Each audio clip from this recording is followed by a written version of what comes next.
देवताओं के 2 से ज्यादा आंखें होने का रहस्य क्या है? क्यों देवताओं के कई हाथ और कई नेत्रों का वर्णन सनातन धर्म ग्रंथों में आता है? सबसे पहले बात करते हैं भगवान शिव की, जिनके तीसरे नेत्र की सबसे ज्यादा चर्चा होती है।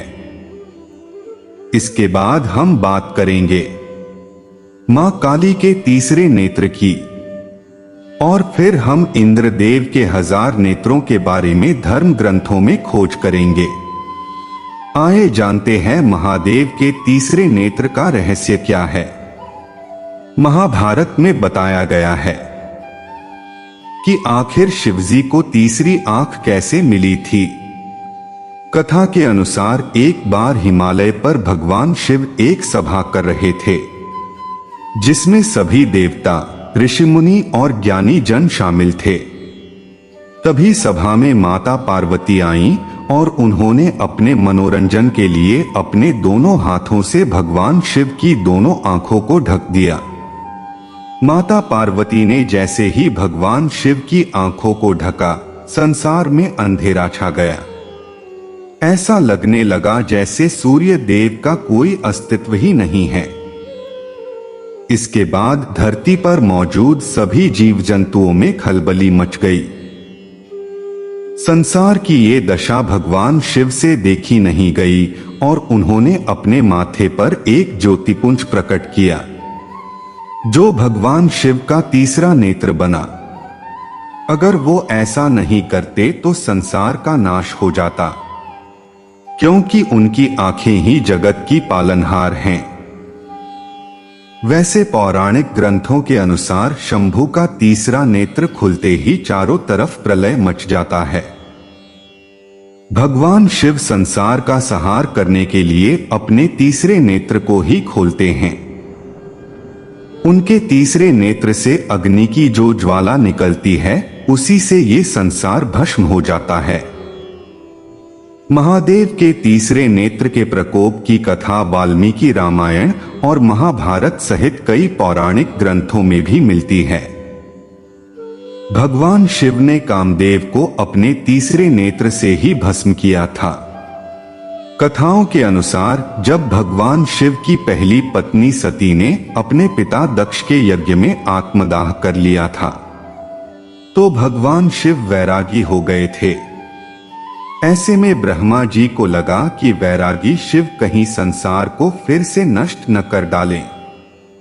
तब ब्रह्मा जी ने युक्ति लगाई कि अगर भगवान शिव का विवाह हो जाए और उनकी संतानें भी हो जाएं, तो अपने बच्चों की खातिर वो कभी भी संसार को नष्ट नहीं करेंगे और फिर से प्रलय नहीं होगा।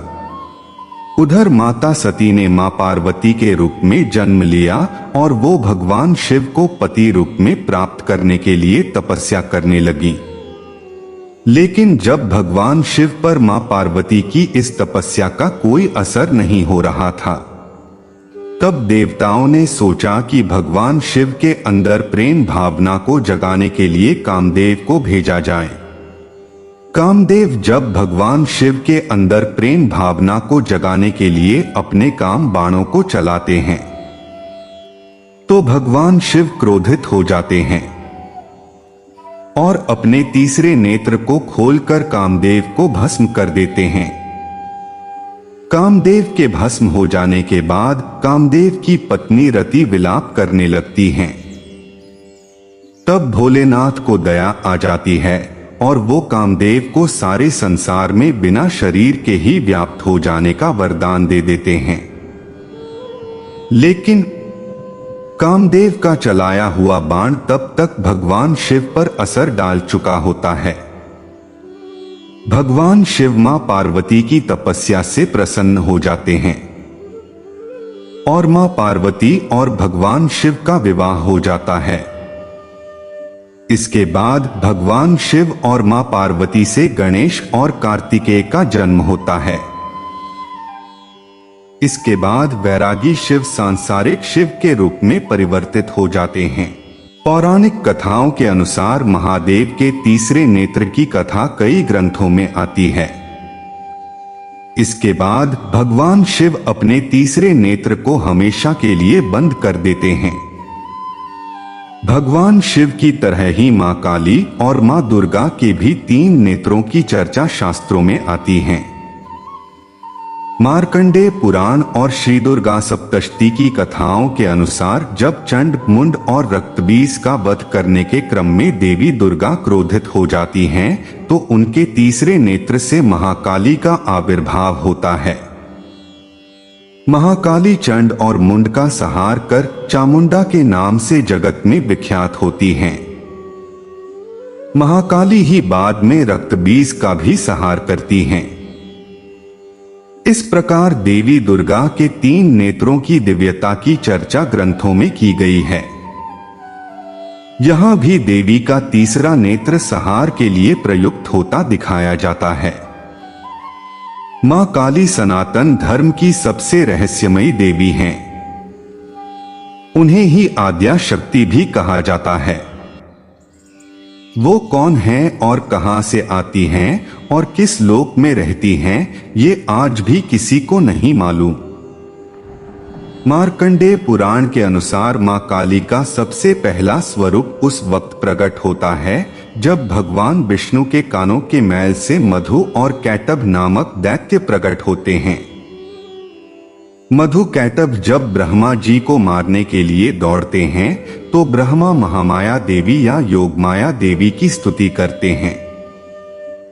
तब महामाया या योगमाया देवी भगवान विष्णु की आंखों, भुजाओं और हृदय से निकलती हैं और 10 पदी महाकाली के रूप में प्रकट होती हैं। इन महामाया काली के तीसरे नेत्र का रहस्य श्री दुर्गा सप्तशती के प्रथम अध्याय के ध्यान श्लोक में मिलता है। इसके अलावा कुछ पुराणों में मां काली के कई बार प्रकट होने का वर्णन आता है। शिव पुराण के अनुसार जब भगवान शिव की पहली पत्नी माता सती अपने पिता दक्ष के यज्ञ में आत्मदाह कर लेती हैं, तो भगवान शिव अपनी 2 जटाओं को पृथ्वी पर पटकते हैं। इन दोनों जटाओं से वीरभद्र और भद्रकाली प्रकट होते हैं। दोनों दक्ष के यज्ञ को नष्ट कर डालते हैं। यहां भी भद्रकाली को 3 नेत्रों वाली दिखाया गया है। मां काली 3 नेत्रों के साथ प्रकट होने की एक और कथा मिलती है। शास्त्रों के अनुसार एक बार दारुक नामक दुष्ट दैत्य ने घोर तपस्या के द्वारा ब्रह्मा जी को प्रसन्न करके बहुत से वरदान प्राप्त कर लिए। उसने ब्रह्मा जी से वरदान मांगा कि उसकी मृत्यु किसी स्त्री के हाथों ही हो। उसके बाद वो दैत्य तीनों लोगों को बहुत परेशान करने लगा। सभी देवताओं को मारने पीटने लगा। देवराज इंद्र सहित सभी देवताओं को स्वर्ग लोक से भगा दिया। तब सभी देवी देवता ब्रह्मा जी के पास गए और अपनी दुख पीड़ा को बताया। तब विष्णु सहित देवता उससे लड़ने गए, पर वो असुर बहुत पराक्रमी था, उसने सबको हरा दिया। चूंकि उसकी मृत्यु केवल एक स्त्री ही कर सकती थी, ऐसा होने के पीछे का कारण ब्रह्मा जी का वरदान था।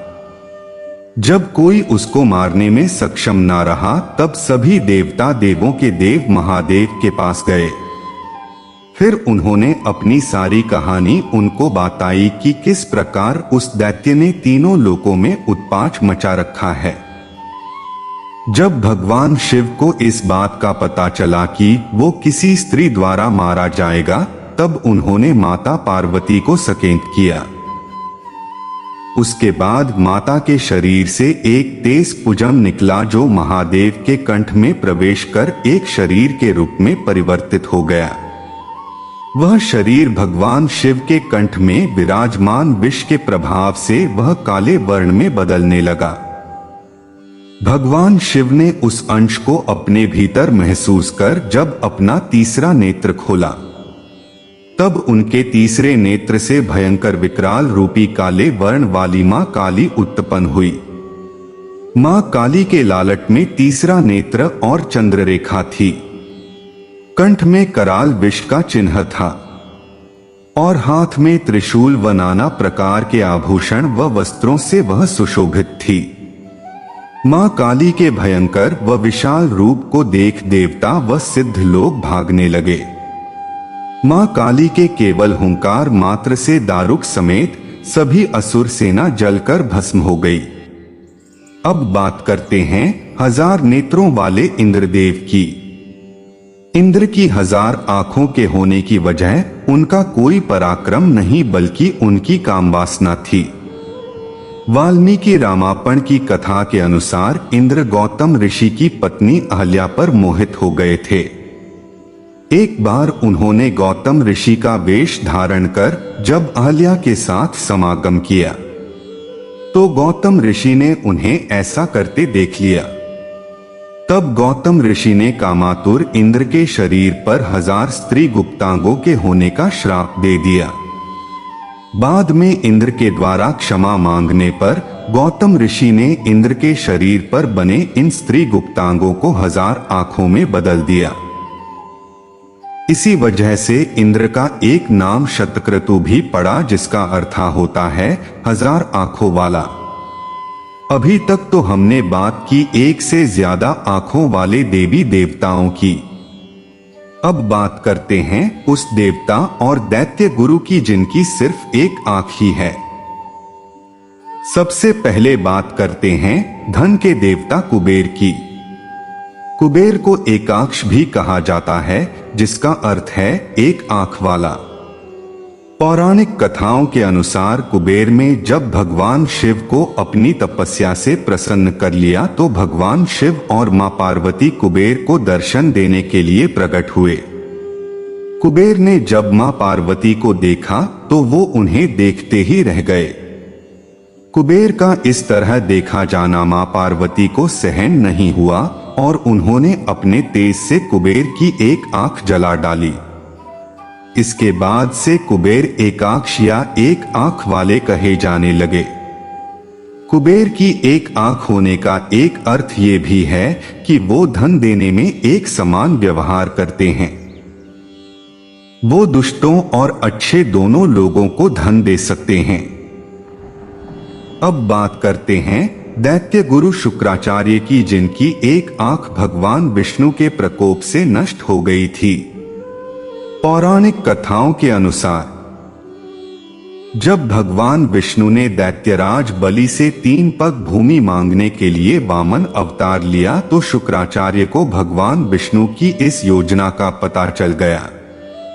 दैत्य गुरु शुक्राचार्य ने भगवान वामन की इस योजना को नष्ट करने के लिए अपना रूप छोटा कर लिया और वो खुद कमंडल में घुस गए ताकि दैत्यराज बलिदान देने का संकल्प न कर सकें।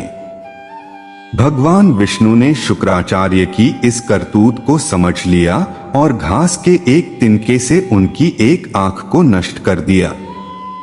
इसके बाद से दैत्य गुरु शुक्राचार्य भी एकाक्ष कहे जाने लगे। बात नयनों की हो और कमलनयन भगवान विष्णु की चर्चा न हो तो हमारा ये वीडियो अधूरा रह जाएगा। तो हम बात करते हैं कि आखिर भगवान विष्णु को कमलनयन या राजीव लोचन या पुंडरीकाक्ष क्यों कहा जाता है। तो इसके पीछे कथा ये है कि दैत्यों के अत्याचार से पीड़ित देवताओं की रक्षा के लिए भगवान विष्णु ने शिवजी की तपस्या शुरू की। इस तपस्या के दौरान भगवान विष्णु ने भगवान शिव को 1000 कमल के पुष्प अर्पित करने का संकल्प लिया। जब भगवान विष्णु ने 999 कमल पुष्प भगवान शिव को अर्पित कर दिए तो भगवान शिव ने भगवान विष्णु की परीक्षा लेने के लिए एक आखिरी कमल के पुष्प को गायब कर दिया। भगवान विष्णु समझ गए और उन्होंने अपने कमल जैसी आंख को ही भगवान शिव को अर्पित करने का फैसला किया।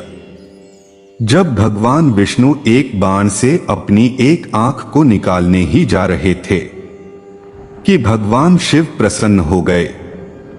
भगवान शिव ने न केवल विष्णु जी को सुदर्शन चक्र दिया बल्कि उन्हें कमलनयन और पुंडरीकाक्ष की उपाधि भी दी। तभी से भगवान विष्णु को कमलनयन, राजीव नयन और पुंडरीकाक्ष भी कहा जाने लगा। ऐसी ही एक कथा भगवान श्री राम से भी जुड़ी हुई है, जिसका वर्णन बंगाल के कृतिवास रामायण में मिलता है। कथा के अनुसार भगवान श्री राम युद्ध के पहले दिन ही रावण से पराजित हो जाते हैं। ऐसा इसलिए होता है क्योंकि एक वरदान के अनुसार मां दुर्गा रावण के पक्ष में युद्ध करने उतर जाती हैं। मां दुर्गा को प्रसन्न करने के लिए श्री राम मां दुर्गा की उपासना शुरू करते हैं। श्री राम मां दुर्गा को 108 कमल पुष्प अर्पित करने का प्रण लेते हैं, लेकिन आखिरी कमल मां दुर्गा गायब कर देती हैं। श्री राम अपनी आंख को मां दुर्गा को अर्पित करने के लिए जैसे ही बाण उठाते हैं, मां दुर्गा प्रसन्न हो जाती हैं और श्री राम को विजय का वरदान देती हैं।